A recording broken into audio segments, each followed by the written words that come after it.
Hello and welcome back to Change Wired Podcast, the show for people who lead change, think differently, and believe the future of work and leadership should feel more human, even when empowered by all the AI. Today, guys, I cannot be more excited to have Anish Padinjaroote joining me on Change Wired Podcast. Anish is a workplace architect with 23 years of global experience over 4 continents. One of the clearest voices on how to build cultures where people and performance both thrive. With Anish, we'll talk about everything from scaling values across continents to redesigning rituals for trust, how to stop controlling culture and start designing it. Anish has mastered the building of high-performance, people-first cultures that drive real business results. From founding a behavioral science plus AI startup some time ago to seamlessly integrating post-merger teams, Anish specializes in creating environments where talent thrives and innovation flourishes. Join us, guys. Dear leader in you, please join us. We explore practical strategies for embedding your vision into your culture and creating magnetic employer brands that attract and retain top talent in today's competitive marketplace. Guys, stay tuned also because you're going to have so much practical value, not just like understanding of things, but also what to do on Monday when you're back to work. You'll hear and learn about why culture must evolve but never lose its soul, the formula for real culture change and transformation, daily behaviors multiplied by leadership actions divided by system friction, why most HR and performance systems fail and what to build instead, how to measure trust, belonging, and lived values beyond pulse service, how to design an environment like a regenerative forest, not a manicured garden that barely survives any storms, why control is killing your culture, and how to and what to replace it with. Why culture is caught, not taught, one of my favorite phrases that we discuss with Anish on this podcast, and how to make it contagious, like a virus. The each model Anish is super pumped about, treating employees as adult clients and humans. How to spot misaligned rituals and redesign for meaning, autonomy, and inclusion. What cultural leaders must prioritize in the AI era. Hint, it's not tools. All that along with some practical tools and rituals to apply to your leadership again when you get back to work, whatever day of the week it is, in your workplace to help design culture where people thrive and high performance follows. So without further ado, please stay tuned and let's dig in. Well, Anish, welcome to Change Wired Podcast. Thank you for your time, and I'm so glad to have you here. Absolute pleasure. Thanks for calling me in, Angela. Yeah, so Anish, where are you connecting from? This crazy world today, it's people are everywhere, and you never know where they might be connecting from. I'm actually in India, down south. There's a place called Bangalore, which is the Hmm. Silicon City of India. That's where I'm connecting from today. Yeah, how is it over there? How's the weather? Beautiful, actually. Today it rained in the morning, and it's a very beautiful weather, pleasant, very pleasant weather, I would say. Okay. Well, let's connect on the human side. What's your favorite thing about Bangalore? Is this how you pronounce? Yes, Bangalore. Yes, Okay, yes. so what's your favorite thing about Bangalore? I think a lot of things. I think number one is the weather. The weather is always beautiful in Bangalore, except for that 1 month summer. Rest of the year is awesome. I think the people here are really good, and this is kind of the IT capital of India. So you have a Hmm. lot of, sophistication, a lot of people, right, from different walks of life. You can see. So Bangalore is kind of a cosmopolitan city where you will see it. It will be. It's like a little India, right? You have people from across India in Mm. Bangalore. Mm. That's cool. Yes, weather in people, I think if you get those two right, a lot of other things don't matter. Absolutely. If I think about my travels and journeys, it's always like, what did you like about the place? I don't know, weather, nature, and people. And that's, why I stayed or why I left very soon. Good. Yeah, yeah. I, Anish, today we're going to talk about culture and people a lot and about AI and everything that's happening in the world of human science and business. But I first want to start with a little bit of a background, right? Where did you start your journey? So these days you work at Fractal, right? And you can say what you do. And then, but where did you start and how did you end up where you are today? Okay, cool, cool. Let me take 2 minutes to give a quick background. Yeah. Right? I don't have any great career graph, like a quintessential HR career graph, but I'll try to sum it up. I'm from India, as I said, as you know already. From by education, I'm a physicist. I did my physics graduation, but I started in sales while I was doing Wow. graduation. I used to sell credit cards. This is like in 99, 98. That period, I was selling credit cards in India. Then when I finished my graduation, I got hooked into computers while I was doing graduation also, or before that too. So my first job was as a software engineer. For 2 years, I Mm, was basically coding and doing some research work, and that's what I did. Then I went to UK, did my master's there, worked in UK for about 3 years after my master's as a retail manager for a company there. Came back to India, worked in a BPO, then moved into a sales role again, then moved into an investment banking operations role. That's the firm which gave me an opportunity to work in HR, and that's how I came mm, HR. So I ended up being the HR BP head there, then moved on to another company heading HR for them. After doing all this in 2014, I started on my own. I did my own startup. So in 2014, I used to talk about AI in HR. So the okay. philosophy I Was it the startup?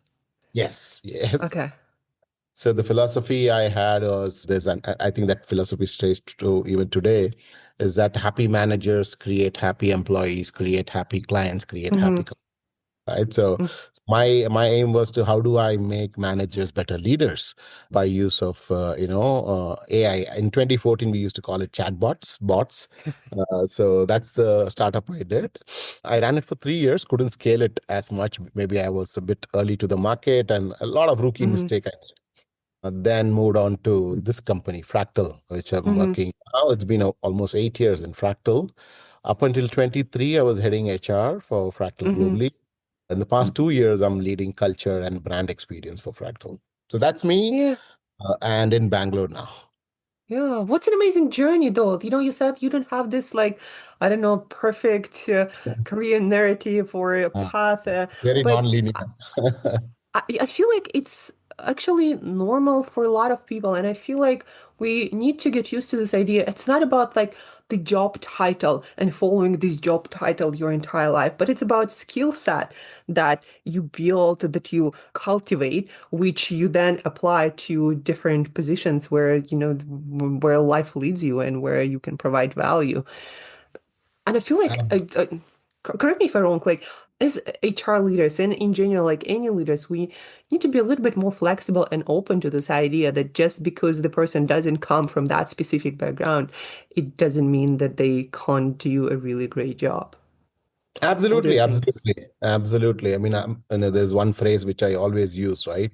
We still try to hire from the past, not for the future, right? And that's a big mistake which we do. Not just HR, right? I mean, we can't conveniently blame HR for everything. Even business leaders, you see any Yeah. job description out there in the market. Globally, right? It will be written, okay, if I need 5 years of this domain experience from this particular college or pedigree, so these are the surrogate methods of easy methods of choosing profiles. But I Hmm. would say that's the best method of hiring a human being to be better and make your company much better than what it is today. So it's Yeah. very important. It's very important for us to be open, and we need to change. Yeah. I feel also, like you made such a great point about hiring for the future, not for the past or from the past. And I The think past. like we need to just ask ourselves, and if you're in a position of hiring, asking people like, where do you want to go? What do you feel like you can, like what value you can create, and where do you want to contribute? Right? Because human beings, I feel like the beauty of human being is we can learn and adapt so much. Yeah. And the only thing that really matters is your drive, like what it is you want to do. Because if you put that on top of whatever like job or position you have, that drive for this person to create value there, like beautiful things happen. Absolutely, absolutely. I can't agree more. So actually I've written an article. I'm going to post it tomorrow. It's basically Looking called the forward C to. the CVs are dead. I think CV is the most crude way of defining a human being. Just talking about what companies you worked, how many years you worked, or what you did there, right? And you can't basically bucket a human being into that linear format. You Yeah. need to start reimagining how we need to get humans into work. Yes. Reimagining, re-involving, reinventing, re-evolving. I feel like that's going to be a theme for the future. More and more so. Especially you work And the in future AI. is today, Angela. The future is Yes. today. It's not Yes. very. It's like the saying, the future is already here, just not evenly distributed. Yeah, absolutely. Yes. So now you work at Fractal, a culture and brand experience, right? And what do you do in your role? Like, what's your responsibility? What are you supposed to make better or Ah, improve or evolve? absolutely. I think it started as an abstract role because the CEO, founder, and the group CEO, is very close to the company culture, and we have a very unique culture, right? So his point of view is as we scale, as we grow, while the culture will evolve, but can we sustain the core soul of the culture and make sure that it is, Hmm. assimilated and spread across as we Hmm. scale, right? Hmm. If you think about it, just a quick data point, right? Any company, if you go and see at any point in time, at least 50% of that company members would be about 2 year tenure. So if Hmm. that's true, so every 3 to 4 years you have a new company, basically, right? Yeah. Because either adding new people or people leaving and you're hiring another set of people. So if that is the phrase, then how can we make sure that the culture sustains, right? And culture does not live in the walls or in the value systems which is posted in the walls or one Hmm. email from a CEO or a head of HR. That's not where culture lives. Like culture is how we do business. Culture is how we take decisions. Culture is how we work. Culture is how we feel in a company, right? These are the Hmm. basic tenets of culture. So in the past 2 years, I've been experimenting on a lot of those things in a human way. How do we basically cultivate and assimilate and spread this culture, right? It's not about changing anyone. That's not the Hmm. idea. It's about Hmm. elevating people through the soul of the culture, right? Because more people will come in, and we also don't want to do the mistake of, in the name of culture, just create sameness. Sameness is not culture, right? Like the term which many people use is culture fit. I would Okay. always say it shouldn't be culture fit, it should be culture stretch, right? You need to, involve new diverse people into your company and still evolve the culture and have the soul of the culture intact always. So that's what I've been doing. I've been experimenting a lot and doing a lot of different programs.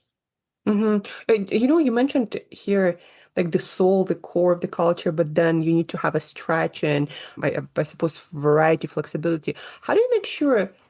How do you ensure that balance? And how do you yeah, find this balance in practical Exactly. terms and interest rate? Yeah, tell me. Yeah, yeah. See, to begin with, I don't think we can create some processes or policies to make that happen, right? The only way, which at least I've figured out, is that if you create an environment where you have, the soil ready, right? Like, one of your, comments I saw in a post saying that if the soil is good, then the plants and the trees will be good, right? So it's all about not doing a manicured garden. It's about how do you build a sustainable regenerative forest, right? So the first Hmm. thing is we create environment, and if you Hmm. want to create environment, you have to start with the leaders first, right? The leaders have Hmm. to be the examples because that's how people look up and do things. So I try to work in those aspects, number one. And number two Hmm. is storytelling.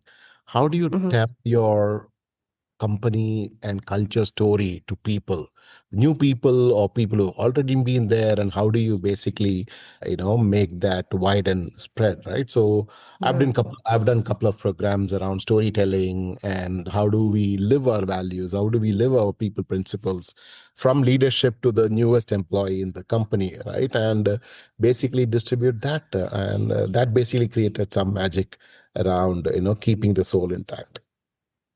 Yes. So that's about soil, but then I guess, well, I have two follow-ups. First one, I now more understand, about your perspective on how do you ensure the soul, or how do you create a soul, a core of the culture. But then how do you create variety and flexibility? And where maybe too much of that is too much, that your whole culture becomes something else? Yeah, yeah. So that's a fantastic question. Yeah, and $1 billion question. So no one basically knows when is too much, right? Because we are talking about humans, and as humans, we are not a closed system, right? We are a very open system, and we are not deterministic in that matter, right? We are very Yeah. probabilistic, right? So it's like asking, how can you forecast a weather? Right? No, I mean, while we can forecast some patterns of the weather, but you can't say for sure, right, how it's going to turn up. A Hmm. culture is something similar, right? It's all about creating that environment, and the culture basically comes from the founders themselves. So it's all about creating that environment and seeing if that balances out, right? And whenever you feel, it's all about feeling, right? And also some metrics will help when Yeah. you feel, and some metrics shows you that pattern, then you try to gear the change again, because it's about humans, it's not about computers. You Yeah. need to be grounded in the values of care and clarity, then control. So many Yeah. of us do that mistake, right? Many of us immediately jump into control if we see a little bit of chaos. Little bit of chaos is always good, right? That's where growth happens. Yes. It reminds me of, like you mentioned one word, matrix. Like I feel like, me personally, that in a lot of conversation around culture and human centricity, there is often this like almost counter balance, or just opposite viewpoints. Like you either create like metrics, a control for everything, or you just create very soft definitions of values and then sort of somehow hope that you end up there. Where do you think is the like middle ground? That yes, we allow flexibility, human factor, etc., but also we have some sort of data that we can adjust more or less based on it to create the desired outcome. Absolutely, absolutely. So, I mean, for me, there's no middle path, right? I think, it's very difficult to balance when humans are involved, right? So that being it, I think it's very important for us to, as I said, create that environment. At the same time, I'll give you an example. One of the things which we do is, apart from this, annual surveys and all that we do, we also talk about our values, right? We Hmm. run surveys and we run, focus group sessions, talking about our values and getting feedback around how is those values lived in Yeah. your daily life, right? Because culture, I also have a formula for culture, right? Culture is equal to daily actions multiplied Hmm. by leadership actions, daily behaviors, sorry, Yeah. multiplied by leadership actions and divided by the friction in the company, the friction of the Mm. system. That's how the Hmm. culture is. So we basically look out for those surveys in values. We take those surveys also. We also get the feeler from having conversations with the leaders and multiple people, and together, we basically come up with, I wouldn't say yardstick, but some parameter or metric to know that, okay, this is how it is. And if you want to change or tweak certain things in a certain way, then we definitely do it. With that Hmm. said, I'm currently working on broader metrics. I'm calling it Culture Index Score. It's still not out, but I'm just working on it, creating some multiple pillars, right? Basically, feedback from external, sources, which is social media Hmm. and other things, feedback from company hard data, and feedback around surveys. I mean, can I marry all this together and create an culture index score? So that's a huge problem which you asked, right? The that question which you asked is a huge problem for many companies. So I'm trying to Hmm. solve it in this fashion. It is still not out, but once it is out, I'll definitely open source it. Yeah, that's amazing, and thank you in advance for open sourcing it.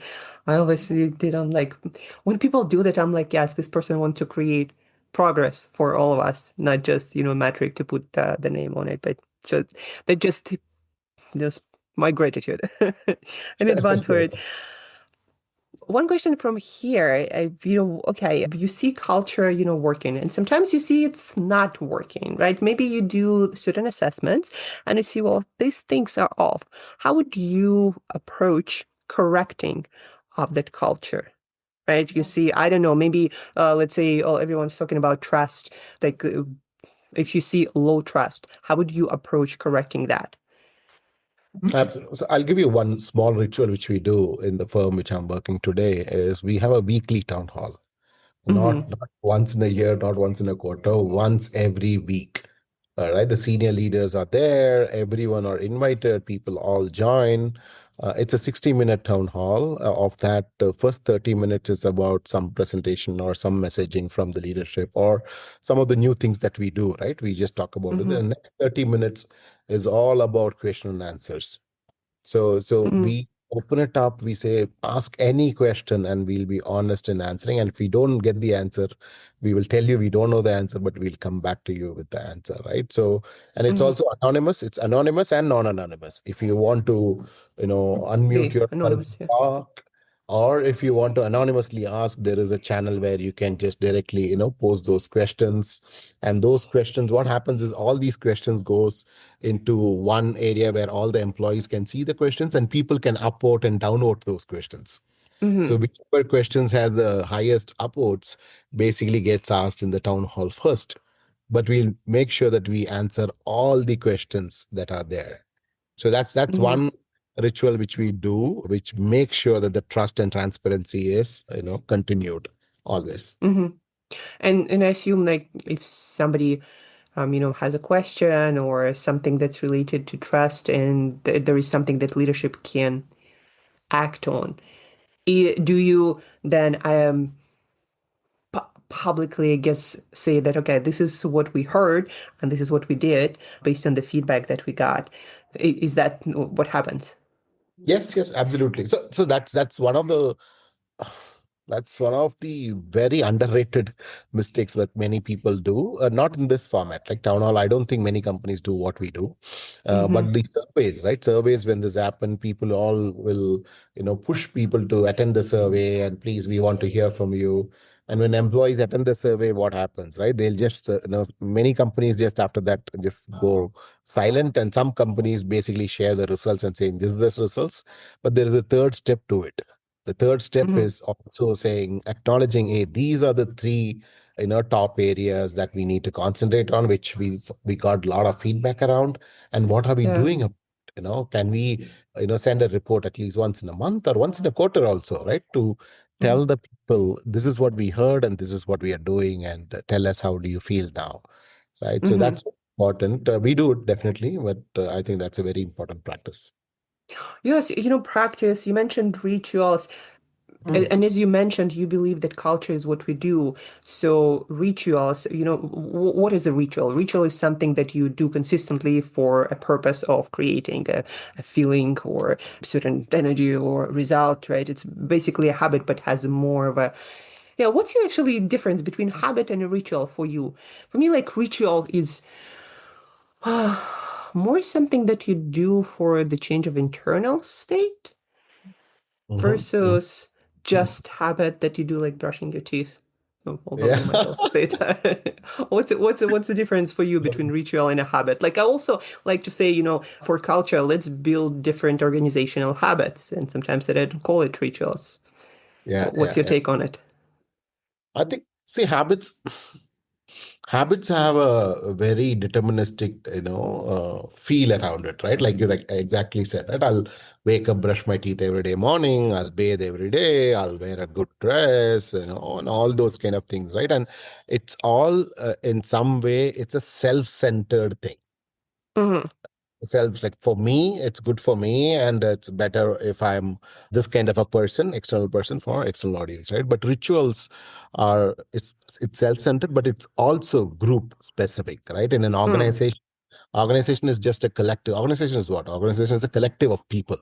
So if Yeah. these people come together, it's not an habit, right? Then it becomes a ritual, right? Hmm. That we need to basically try to do. And it has to be intentional in design. And Hmm. many people think that culture happens organically. That's the most foolish thing anyone can think, right? No, culture Yeah. does not happen organically, right? You need to intentionally design, right? And you can't design policies and processes for it. So that's where Yeah. rituals come in, right? Because culture, as I said, is a lived behavior, right? So how do you make those rituals, right? For example, simple rituals like, okay, after Friday, 4 p.m., no more calls or no more Hmm. emails. Weekends, Yeah. no emails or no calls, right? I mean, unless until there's some Yeah. emergency, that's okay.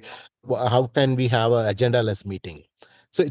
it's all these small things, but done at a micro level, at a Yeah. small team levels. Don't think like an organization. Like think of from a team level. If each team does these rituals within their teams, and of course the nuances will change based on the geography you're in, based on the kind of Yeah. work that you do, but that's what is the beauty of culture, right? These are all the micro cultures, what I call Yeah.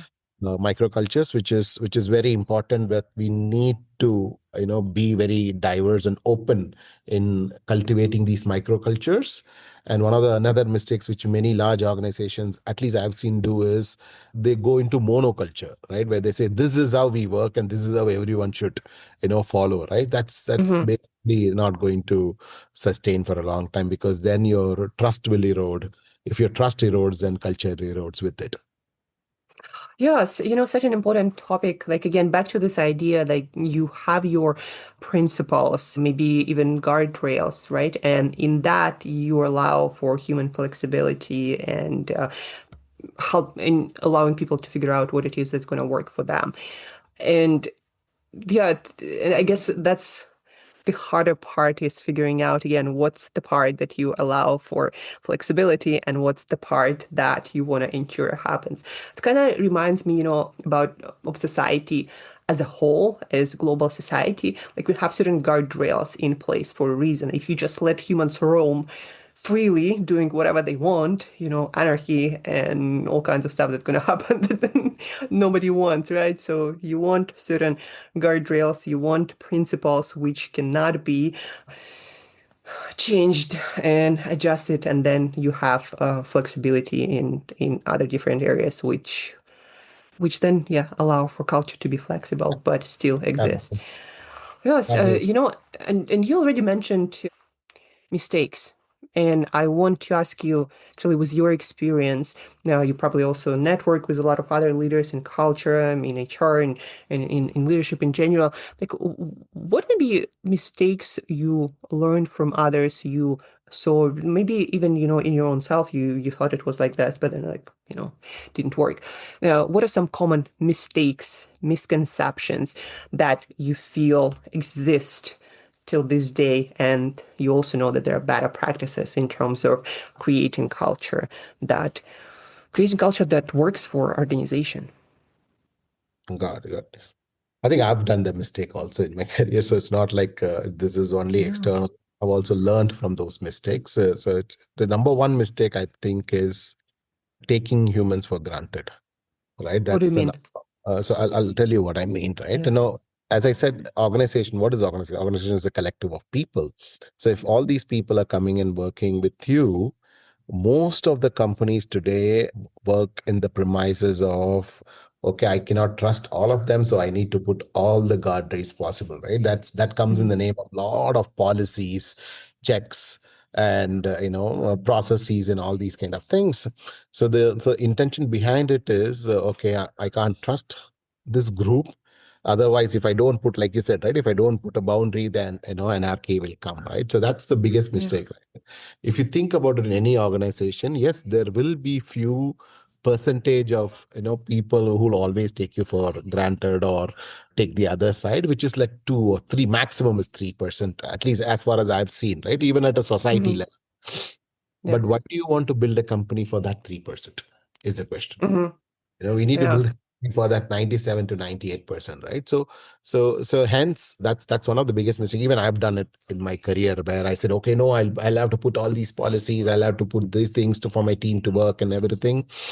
While it is operationally efficient, but it is not, optimal way of working with humans, right? So Yeah. I changed, the way I changed is, okay, trust that 98%, right? And work for that 98%, right? The 2% will anyway, leave you after, maybe, with you. That's a cost of running the business, but Mm-hmm. always for that 98%. So it's very important to look at people as people and don't Mm-hmm. standardize things in the, that's the second mistake which many companies and even including me, I've done it, is standardizing things in the name of fairness.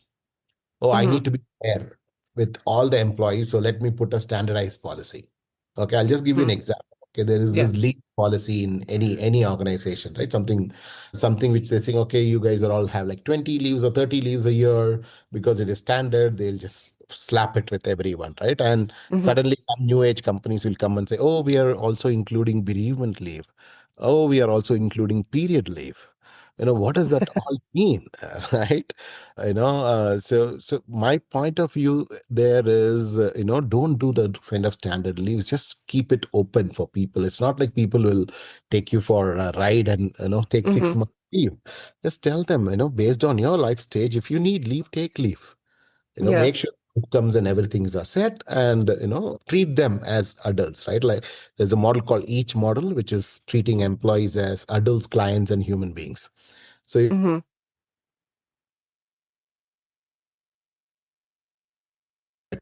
to work, and that would be the biggest competitive advantage any company can have. Can you repeat that? I think I lost you for like maybe a couple of seconds. Oh, is it? So how do you treat, yes, Ah, if every human so as there's a, this model say it called again. each, yeah. Mm-hmm. There's this model called each model, which basically means treating employees as adults, clients, and humans, right? Mm-hmm. Mm-hmm. EACH. So Yeah. if you look at that model, then create an environment where everyone loves to come Mm-hmm.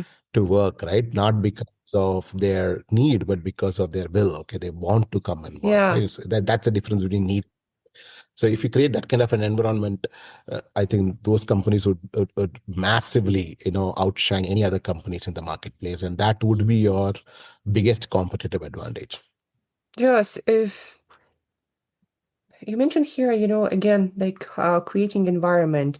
Can you give a little bit more detail, like in your line of work where you work right now? What are the most, I think, important steps for creating any environment, really, or maybe a certain aspects that you take care of, like workflows, regulations, I don't know, incentives. Like, how do you create environment? Right? You mentioned again leadership, but even leadership and communication. Do you have set of guidelines for behaviors, when it comes to leadership, or certain communication guidance, certain incentive guidelines that you use because your company also in many locations, right?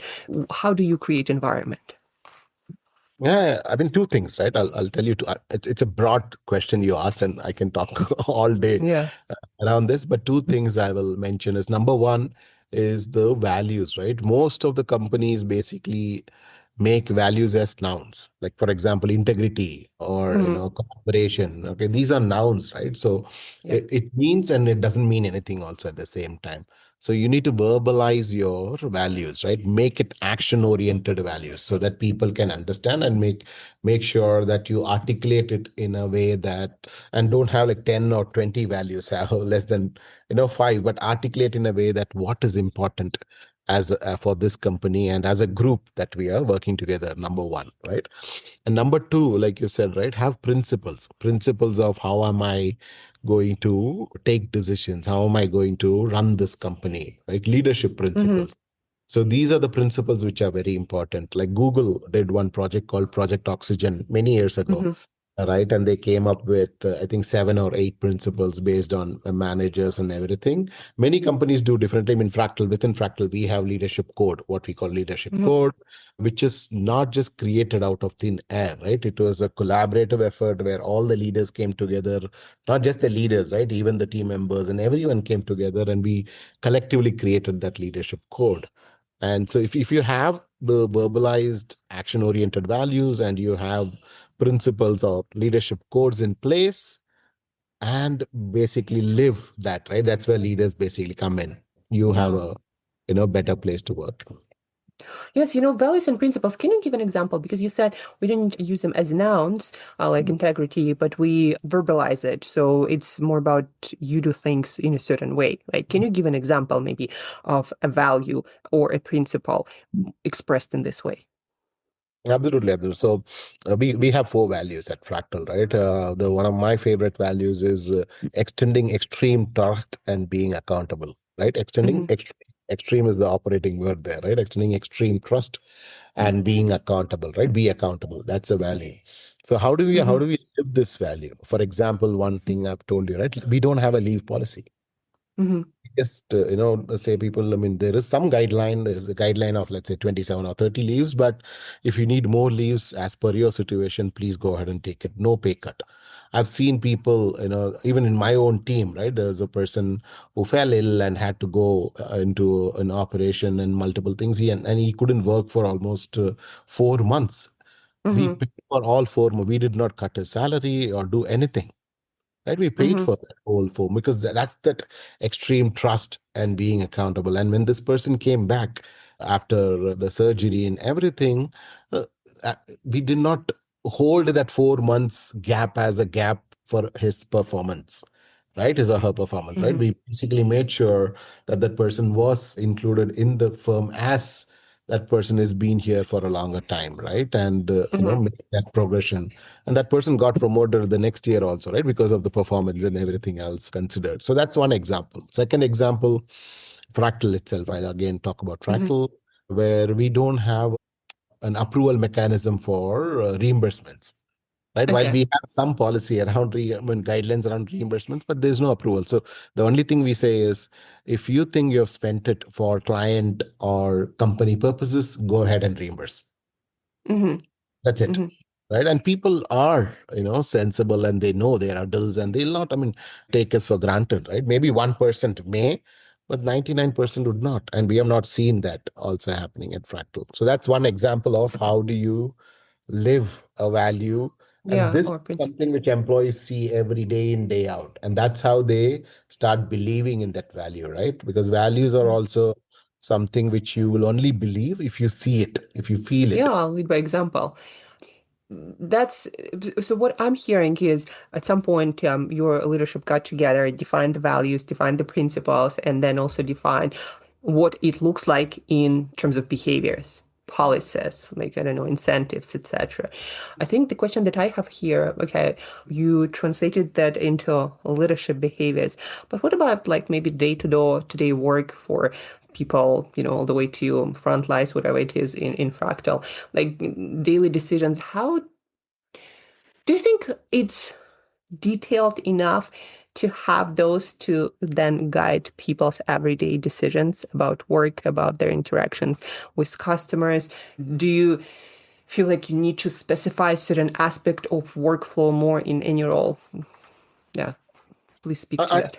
I don't think so. I don't think so, because humans, we hate, while we say people coming and telling us 101 things. Okay, these are the values, these are the principles. So please be like this, right? So I don't think that works. So here, Mm-hmm. our values and principles are set, and it's an open organization, right? At the end of the day, right? Each leader or each human, consumes and interprets that value in their own way, right? While we have defined it, we have made sure that the definition, the positive behavior, the negative behavior, everything is there.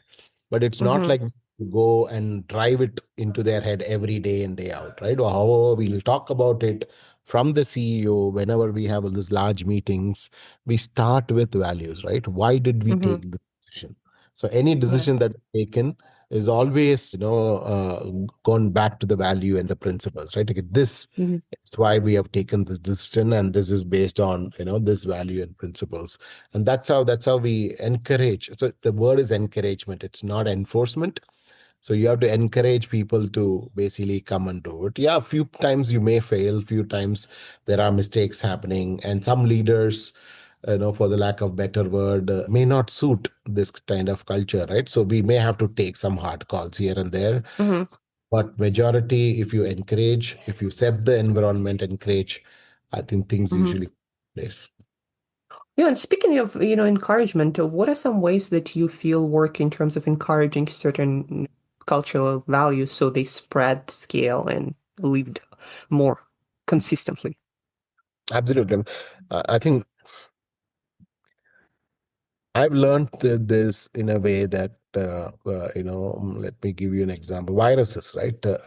Viruses are bad, right? But there are some good things which you can learn Yeah. from viruses, right? Because they spread quickly and they're contagious and they adapt also to the host, right? It's the same thing with culture, right? You cannot cascade culture. Culture can only be caught.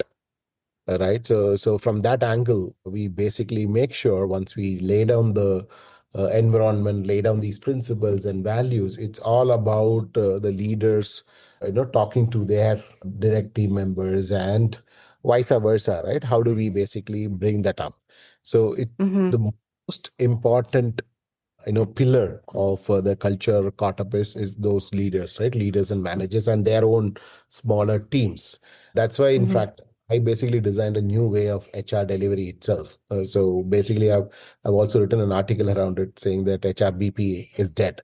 It's a new way of working. So we have a new way of HR delivery system within Fractal, and one of those HR delivery system, what we call people advisors. So these Hmm. people advisors are there only to work with the managers. So their only mandate is make our managers better leaders. So Hmm. they work directly with the managers and help them to become better leaders day in day out. Okay. So it is, as I'm hearing, cascading system. Like you train work, with a set of leaders, and then those leaders cascade those behaviors, communication, values, etc. So the rest of the company can catch it, so to Yes, speak. yes, yes. Yes. So I think you can cascade it. It just depends from which level you looking up and That's down. what I'm saying, right? It's not about if cascading again. The basic assumption on cascading is it can two ways of cascading. Like one, it can be as flexible as a waterfall. Hmm. One, it can be as rigid as a supply chain machine, right? It's Yeah. up to you what you want to choose. Do you want to choose a process oriented, binary supply chain? Let's say if you go to an Amazon warehouse, you will see those Yeah. packages going in as direct orders. That's also cascading, right? One level to another level. And to Yeah. this it's efficient. It basically makes things up. But think about a waterfall. It's very fluid, but still it makes the point, right? It flows and it gets into the river, and the river basically, goes into the betterment of humanity and multiple other things. So that's what I'm talking about. That's the Hmm. difference. That I mean, it's a very subtle difference, but many people don't get it. And Hmm. the key subtleness in that is the control, right? Many of the leaders are not ready to let go. Hmm. So that's also very important. These are very subtle things. Again, as I said, right, I can talk all day around this, but yeah, that's where it is. To this point of, I feel like this is your system for scaling certain values and certain leadership, right? As you like people advisory, that's your system on how you can scale your culture because a lot of your companies growing, developing, evolving, they're like, well, how do I change culture? How do I cascade it? How do I, well, do anything with that, right? And that's, I feel like people advisory is your Yeah, solution that's for that. that's one way of Hmm. socializing it, one way of, Hmm. but again, I mean, it's all depend on what is your priority, right? Today, for example, many companies have this HRBP roles, and that Hmm. HRBP basically God only knows what all that person does, right? Each HRBP is connected to some 300, 500, or 1,000 people, and Hmm. they're proud, oh, I have HRBP. But it's humanly not possible for one human to be Yeah. influencing that many people, right? So And basically they turn into paper pushers, they turn into process executioners, right, rather Mm-hmm. than actually making value at a human level. So that's where Yeah. we said, hey, this your role as a people advisor is just to turn or create our managers into better leaders, right? And how do we Mm-hmm. do, right? And that's the only thing that they do. They work with the leader, they know, because it's again at the ground level, right? From Yeah. a 30,000 feet at the organization level, while you have your values, principles, how do you operationalize that? How do you see that it is working on the ground, Mm-hmm. on the, right? Mm-hmm. While surveys and all is one way of getting those feelers, but this is also one very important aspect for, like you said, right, to scale and to make Yeah. sure to sustain, and not only sustain, to also regenerate that kind of the Yeah. virus example, right? It contagious to be contagious. Speaking, to like regenerating and also evolving, changing, culture is living, breathing entity. And right now, we are, as global society, we are going through so many changes, and I feel like it's either going to accelerate or definitely not slow down.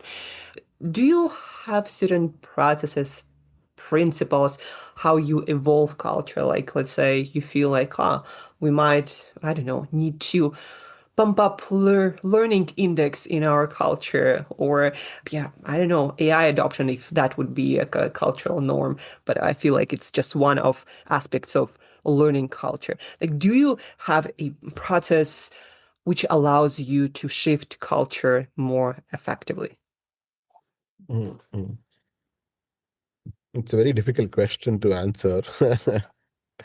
See, I basically be culture evolves, right? And Mm-hmm. it's on the evolvement and based on the reality where we live in, we may need to change the operational layer of the business, but the core, values and principles, I don't think that ever changes, right? For example, one of the values which we have is learn and grow.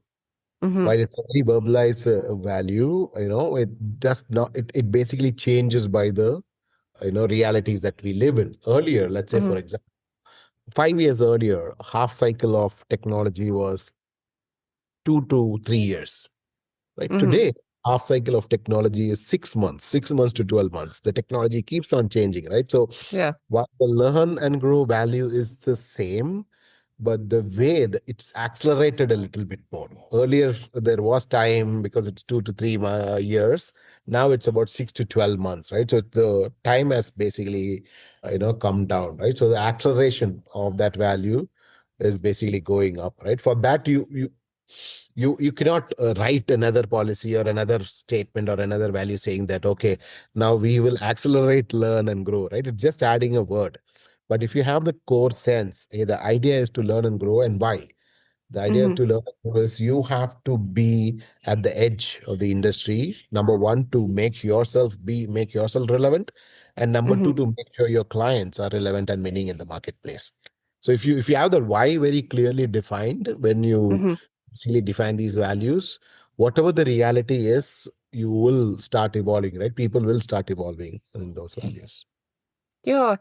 I hear what you're saying, and I do have a slightly like different angle. Maybe it's not different, maybe just communication. When, like you mentioned, let's say technology is accelerating and we need to maybe update our knowledge or how we do things more frequently.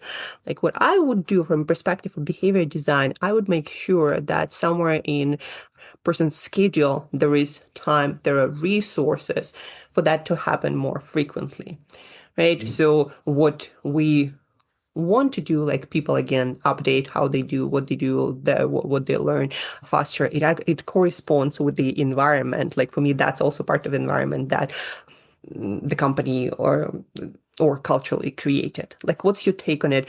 Would you try to adjust and reconsider like people schedule, the workflow, like their decision making process? What's your take on Absolutely. it? See, the way the modus operandi of the work, the flow of work, the concept of a team, everything changes based on the reality that you live in, right? So Mm-hmm.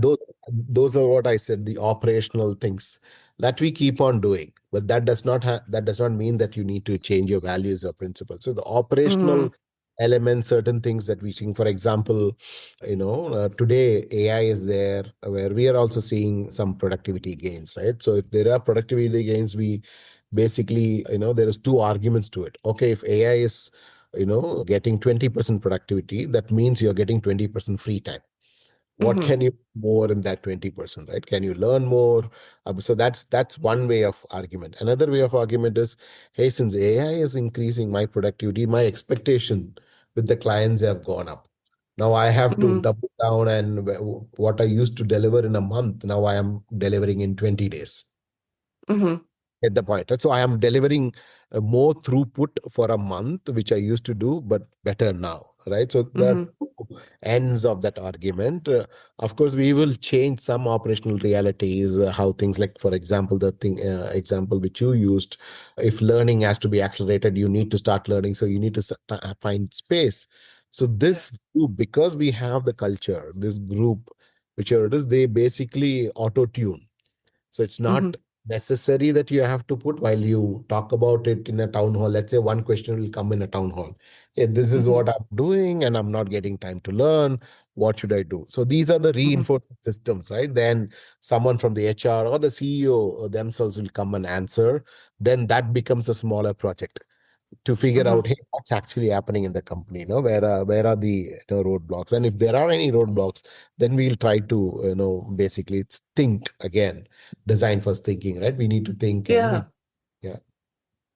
So that's, I'm a huge fan of design first thinking, and I feel like that's where we can actually prevent a lot of waste in advance, like this upstream thinking, solve problems before they happen, right? Okay, this accelerating, what does it mean? So let's design for it in advance and obviously experiment and see what happens. But I'm a huge fan of that. Okay, we want to create more of certain behavior. Let's design for that so it's easier than yeah, in the environment. And the second thing, though, here I want to get back to this important aspect. Yes, Fractal, you have the culture that suits you, that you are satisfied with culture. But a lot of companies these days will find themselves in a position their culture no longer works. Like some part of it, like we take Microsoft, right? They were the culture of know it all. They had to shift to learn it all to fit in into this new environment and to succeed in it. So, do you have any advice on that? How do you fundamentally shift certain values in your culture when you need to? Hmm. I think at least we have not experienced where we need to change. But when I joined Fractal, we used to have like seven different values, right? Not different values, same values, but like nouns. From there, we changed into this, verbalized, action-oriented values, right? Which are we have Mm-hmm. now values which are very close to the business. So that was also a big exercise, again, led by the group CEO and the leaders and all other peoples, right? So that one change we did Mm-hmm. because that is was required for the reality of the business, and we also believed that values has to be action oriented, not just a noun sitting somewhere in the corner, right? So that it can be easily translated, and it can be easily Mm-hmm. caught by people rather than Yeah. doing it. So that one exercise we have definitely done. But overall, uh, I think it's a very important for companies and managers. I always do this, right? I always ask my leaders and managers to ask this one question whenever they have their one-on-ones and everything, right? We basically encourage people to have a agendaless meeting with their direct reports, right? So it basically means no agenda, just go talk to them human to human and figure out. And one of the questions I always recommend people to ask is, what is that one task or one thing that drains you, and what is Mm-hmm. that one thing that delights you, right? Mm-hmm. Such open question. That one question will give you so much clarity, so much about what's happening at your workplace than any Mm-hmm. other surveys can do. So it's very Yes. important to do that. And again, it's very abstract. I mean, you may feel it's a bit abstract, but that's the goal also, right? Human beings Mm-hmm. are probabilistic, they're not deterministic at the end of the day. Yes. You did mention though You know that you yourself had to shift from this like noun values to more verbalized and act on it approach. What did the shift involve? Can you give a few more details? Because so many leaders I speak to, they're like, well, we need to change and shift, and we know like our new, set of values, so the way we want to do things, but we're not sure how to approach the cascading and scaling so everyone gets the message. Like, how do we communicate? What do we, I don't know, incentivize, and how do we do that? What was your playbook, I guess, there? What initiatives did you That's do? you're asking all difficult and long questions today. I don't. Well, those are, the ones that to struggle with. I think it's very. I don't want to simplify things because I mean these things are very hard, very very hard, and I cannot explain it in a few minutes to what. But one thing which I'll leave, which people can think about is let go control.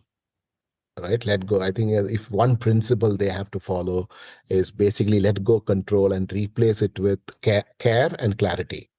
Right, if Mm-hmm. you let go control, replace that with care and clarity, I think many of the things which any leaders want to do, it's easily doable. It's just that you're not putting enough time to think Mm-hmm. clearly what you want and care enough to the of the of for the people who are working with you. So if you think clearly of what you want and care enough, of the people that you're working with you, if these two things are done, most Mm-hmm. of the things will play out. But of course, there is science and design behind it. Yeah. It's very hard for me to explain it in this one call, but I'll be more than happy if any of the leaders want to, talk to me and get. I mean, again, Yeah. that's a long discussion. We can also have that long discussion some other time. Yeah, so it is though like an important question, like how do you actually go about implementing that change in communication and all of that, and it's a lot of design going into it. But you're right, I want to get back to your idea of like being intentional about that and putting energy and time and resources into that.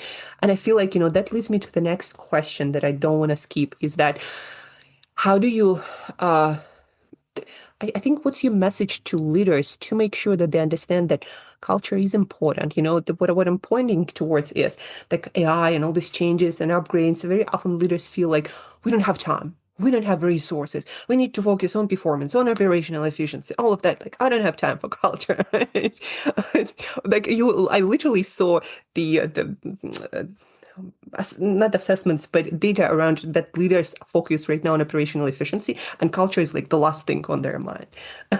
I guess my question is, how would you communicate to leadership or what's your message to help them see the importance of culture, not just for the culture's sake and for the people's sake, but also for business? I think, see, as I told you earlier, right, culture in today's world, your people are the best competitive advantage you have, right? Because anything else can be easily copied. And in the AI age which we are here today, the knowledge infrastructure is getting commoditized, right? It Yeah, everyone is in there. So the one core difference that you can bring in is through your people, right? And if that is what you need to do, then as leaders, culture is the operating system to make sure that you have a great workplace, a work environment where humans can come and thrive, right? Because we are yeah, humans. Like I mean, we are in a zone where we need to start now thinking what are the things which humans should do and are much better than any AI system. Now we are pushed to that angle. Now everyone has to ask yeah. that, right?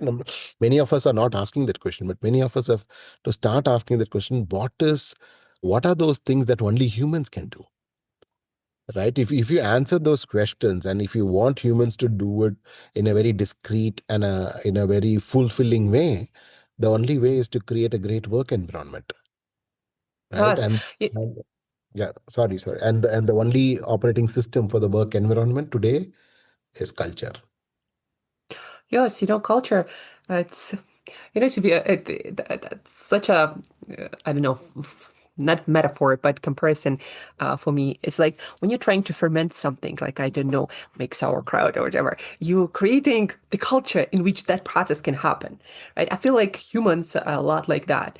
You create this environment to let like a certain aspects of that behavior of humans thrive and flourish, and then you multiply and you get the end product. But like, to your point, I also feel leaders somehow miss the point that leaders or the people are the ones who make the work happen. It's not like company by itself does something. Without people, there is no company. And if we know anything, you can't force a human being to do their best.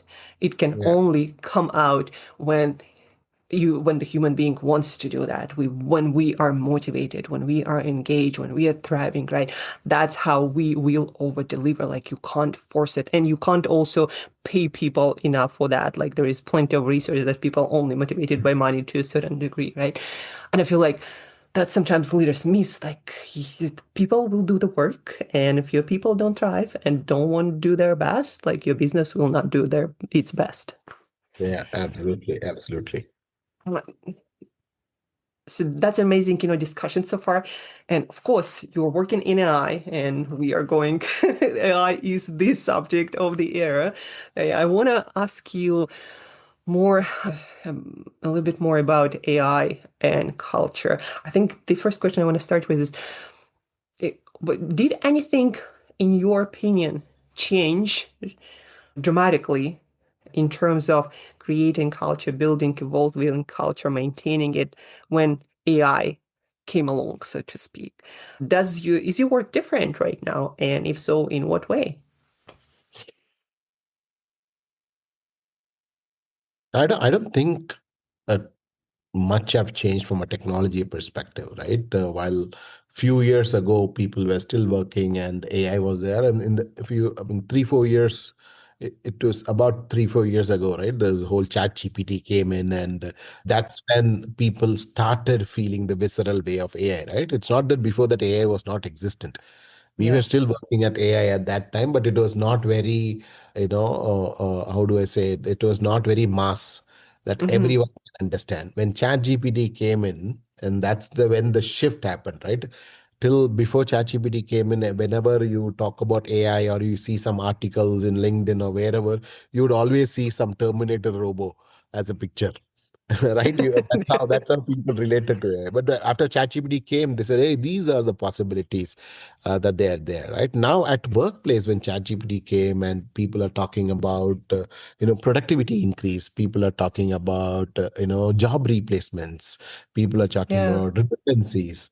There's some level of fear that is set in the system for people. Hey, what's going to be my relevance very soon, right? Mm-hmm. So culture helps. If you have a culture of trust, transparency, if you have a culture of learning, and you will be open with the people, right? We've been seeing some emails from some CEOs across the globe saying that, hey, we have done everything with AI now. Now we don't need too many people, but the same companies now are calling people back, or it has backfired and everything, right? At Mm-hmm. the end of the day, we live in a world where more everything is for the human thriving only, right? At the end of the day, how much our AI comes in, it's all about human thriving and everything. So Mm-hmm. in that angle, there are some fears, some unknowns which are there, which I don't think culture. No, we can't put everything square into culture, right? Okay, culture will solve this, culture will solve that, but this is a very emergent space that we are in. So, Mm-hmm. including Fractal and many other companies, we are trying to figure out, how do we think about future of work? How do we think about future of organization? So those conversations are going now. I think there's no right Mm-hmm. or Yeah. answers, but that change I'm seeing happening, not just in Fractal, across the globe. Yeah. I feel like, again, I was flying here and had a conversation with a gentleman. He's retired, he works in electronics, and he decided to retire in one company and start completely new career. Well, at least new sector. And when I asked him, like, what do you think about AI? He's like, it's just a tool. I'll learn how to use it and to do my work better. Right. And I feel like that is such a healthy perspective. At some point, internet was changing our world, or I don't know, more automation in manufacturing changed our world, right? And we learned how to incorporate it and adapt, and then the world changed, and we're still alive. I think it's just that the only difference is maybe the speed that we all Yeah, feel. Like it's changing so fast that I feel like we need better tools to just being more change able versus kind of doing the change, then expecting it to become normal, having some time, and then another change. It's like, no, the change is just going to be continuing, yeah, yeah, right? I feel like that's and the AI is a tool, a technology that we need to incorporate into who we are, what we do, how we deliver value. yeah, yeah. Right? I And think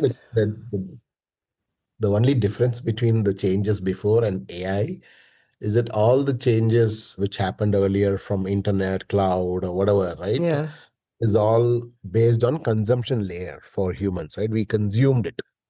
okay, yeah. AI is the only thing which is both consumption and creation, Mm-hmm. right? We're consuming it, but it can create on its own also, Yeah, right? It can do a lot of things which, as humans, we can do, right? If you think about it, 70% of the global workforce are knowledge workers, and the base of knowledge work is cognitive load. So if yeah. AI can take that cognitive load, create all that, what will humans do more? That's where the question that I said, right? We are pushed to ask that question, what is that thing only humans can do? Yes, exactly, and and then again, back to this idea of how manufacturers replace a lot of tasks that humans do. I do believe, although like I do agree that AI can create, that it can create to a certain degree. Like for example, I when I work with AI, I never really find something that is very unique. Mm. Meaning, it's kind of like takes all this information and creates some blend and mix that feels very unique. But I feel like really unique things, maybe it's my bias, human bias, that humans are better at it, like creating novel solutions which are not logical and not from all of the like data that you consume and assimilate, but something completely different. And also intentionality and motivation, right? That drive. I feel like AI doesn't have that. And so in that sense, I feel like we humans are still at the center of creativity, and AI is just a sort of assistant. Now we have more of a, right, not a Absolutely, tool, but absolutely. assistant. Absolutely. I Yeah, was one of the posts which I wrote, right? We should Most of us think of AI as a truth spitting machine, which it is not. It's just spitting some words that it had learned.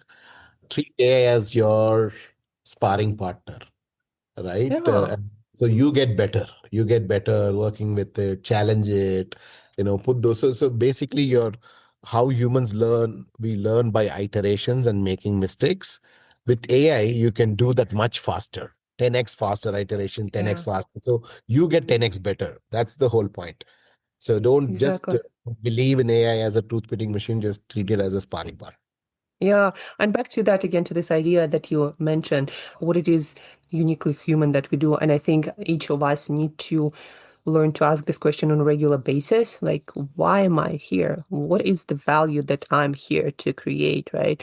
And then using AI and I'm sure other tools coming to fulfill on that purpose. And I Yeah, feel like yeah. as long as we do that, we can avoid a lot of this, like, I don't know, fear and anxiety. Like, is it going to replace me? Well, not. You can use it and do your job better, whatever the job is. Absolutely, absolutely. Yeah, so thank you, Anish, for this insightful conversation. I so enjoyed it. Culture people, I could be also talking about that for hours, but obviously time is limited and we need to go and do other things. To conclude this conversation, I want to ask you one question. Uh, in what is one and maybe it's going to sum up some of your thinking and what you said.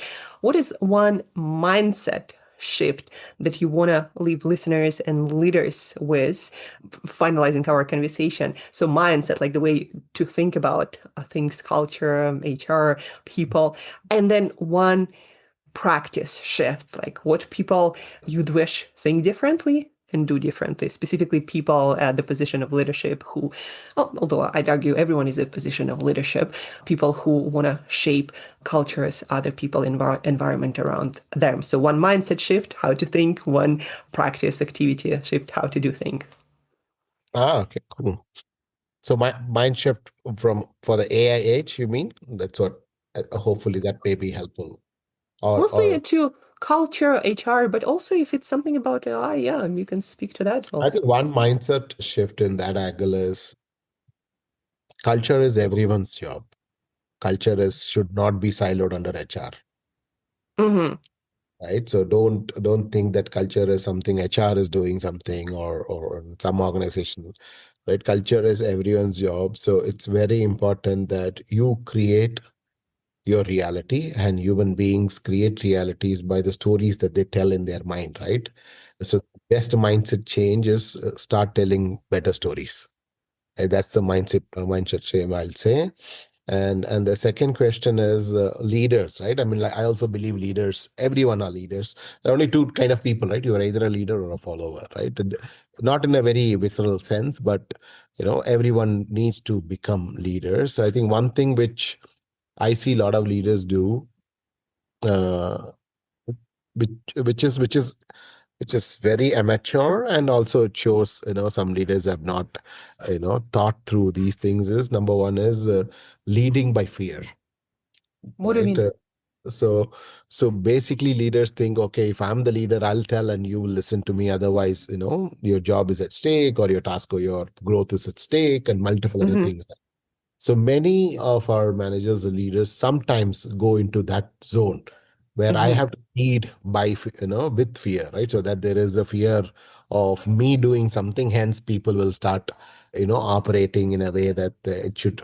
Maybe it worked in the 19th century, maybe even 20th century, but in 21st century and ahead, please do not weaponize fear. Do not weaponize feedback. Think about people, right? Care. I think care is one of the best thing that you can do from a leadership skill perspective. If you care for people, people will care for your business. So I think Mm-hmm. that's what I would say, right? Don't lead with fear, lead with care. Yeah, beautiful. Yeah, such a beautiful note to finish our podcast episode, our conversation. Hopefully, very soulful culture and human centric. Thank you, Anish, for your time and your work and your leadership. Just so many things I feel like you're constantly creating and about to create in the future. So thank you for your work. Thank you for your time. And last question, where should people go to connect with you, follow your work, learn from you? Yeah, I What's the think best place? LinkedIn is the best place. You can just connect with me in LinkedIn. And I'm usually a good responder in LinkedIn, right? I'm very active in that place. Yeah. So feel free to connect. And I keep on writing a lot in LinkedIn on what I'm thinking. So if you're interested in that, then just follow me in LinkedIn. And Yes, and also we're gonna go ahead. thanks for your time, Angela, and a lot of difficult questions. I hope I was able to answer, some of them which you and your audience can take something out. Yeah, I feel like, Anish, to be honest, difficult questions and conversations is that what we need to lean into more often because, well, the simple ones we already kind of solved. And the complex ones are the ones that gonna make the difference, right? And I feel like our aspiration should be not to have the right answers, but to just try to get a little bit better, try to improve a little bit through those questions. And that's all we can ask. Okay, Absolutely, yeah. absolutely. So yeah, thank you so much. We're gonna connect listeners to your profile, and I highly recommend checking a niche profile and work and follow you to get inspired and become the culture leader you wanna see in the world. And till next time, keep growing. Thank you. Thank you, Angela.